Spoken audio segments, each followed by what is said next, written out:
Hello guys and welcome, this is Sean Blackford.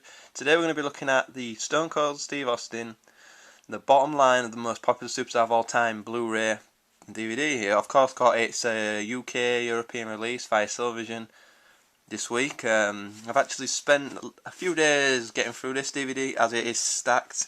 3-disc Blu-Ray would indicate to anyone that it's stacked. Obviously most Blu-rays are 2 discs these days. And the documentary itself is, long. It's over 2 hours. I can't remember exactly how long it is, but it's it's over 2 hours. The full content of the whole thing, you've got like 12.5 hours with everything included, matches and everything. That's 12.5 hours of Stone Cold Steve Austin, guys. That on its own, for me, as a DVD collector, is worth picking up because it's, obviously a standout feature within anyone's collection.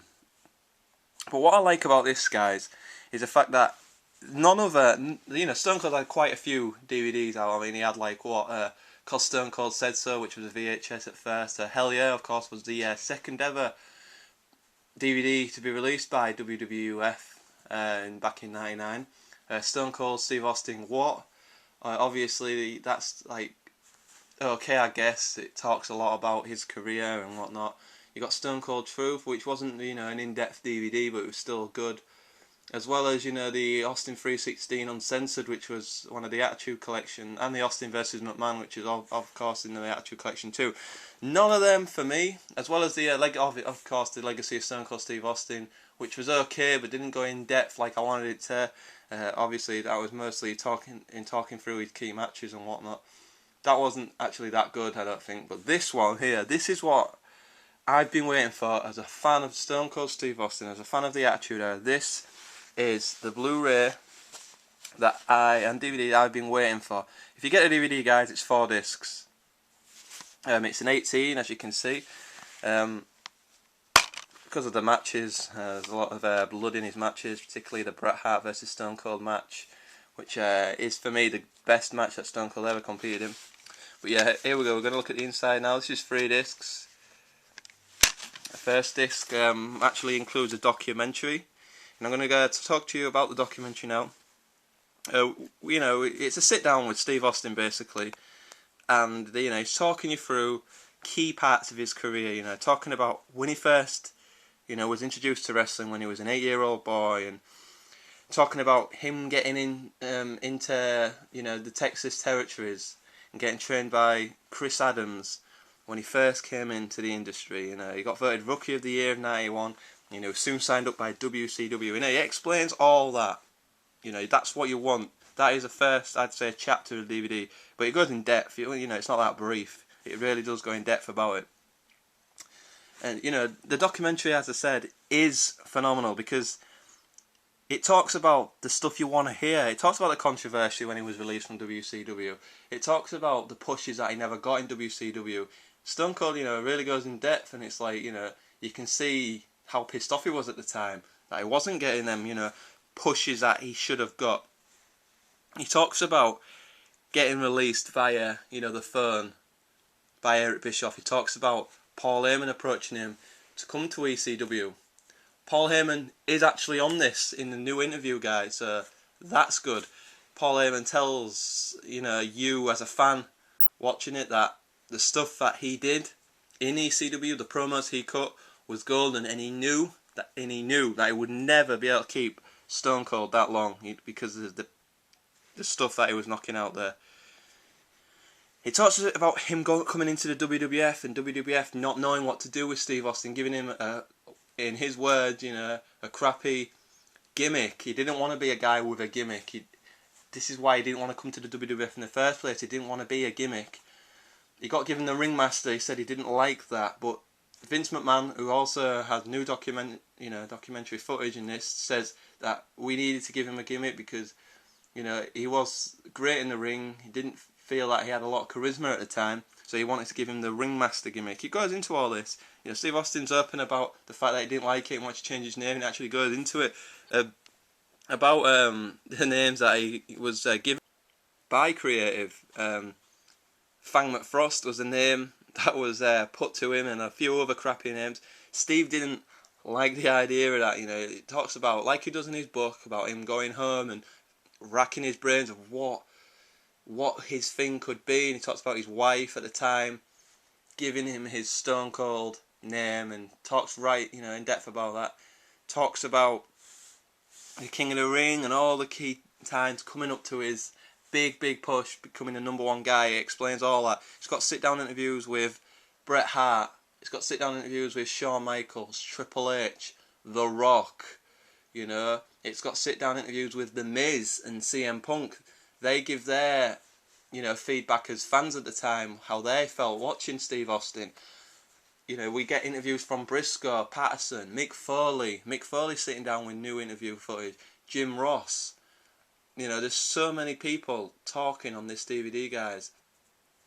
Bret Hart is quite into this. He talks a lot about Steve Austin and how he loved working with him. It really does go into a lot of the stuff. It talks about, the matches he had with The Rock and the chemistry he had with The Rock, and how Steve Austin actually gets emotional talking about The Rock, because this is the first time, I think, that I've seen, any emotion from Steve towards The Rock. You actually do see the respect and the passion he has for the business, and in that one clip you see the admiration and the love he has for The Rock. That's in it, guys, and it's good to see that side of Steve in this documentary. It talks about him having his injury problems in '99 and taking time off from the business. It actually talks for the first time that he was thinking about quitting the business when he was the guy and such a major part of the WWF product at the time. It talks openly about that. Vince McMahon actually talks openly about him wanting to, maybe quit. And then he talks about his 2000 return and his 2001 run and how he became a heel at WrestleMania 17. Steve actually says that he wished he never turned heel that night because it never really got over with the crowd. Steve Austin elaborates on this, saying that he wanted to, when he got injured around King of the Ring time, he was trying to turn his character with a bit more comedy, and he was really enjoying that gimmick. It really does go into stuff that you want to hear Steve talk about. I was a fan of his heel turn. Really wanted him to go into depth with this, and he did. He went in depth about the whole thing, his skits that he did with McMahon and Angle. I talked about quite openly. Very good to see. It talks about a lot of the stuff what I did around WrestleMania 19, dropping the bottle, taking the ball home and all that. That's talked about for the first time properly. He never really talked about it in other DVDs like he does in this. It talks about how he couldn't wrestle anymore after WrestleMania 19, and how he became the GM and how much he enjoyed the chemistry he had with Eric Bischoff. He enjoyed being Chef Austin. It talks about how at the end of the shows in 2003, he would always come out and send the fans home happy. The show was never over with Steve Austin. He talks about this very, very in depth, and I like that about it. It is such a great DVD, guys. The documentary is like that all the way through. That's how good it is. Steve Austin, sitting down and giving this kind of interview, drags this up straight away to top caliber DVDs, guys. This is 5 stars for me. It's 10 out of 10. It's the maximum possible thing I can give. Not just because of the documentary. You've got special features what I like, like these here. You got the autograph, which is him talking about him giving his first autograph.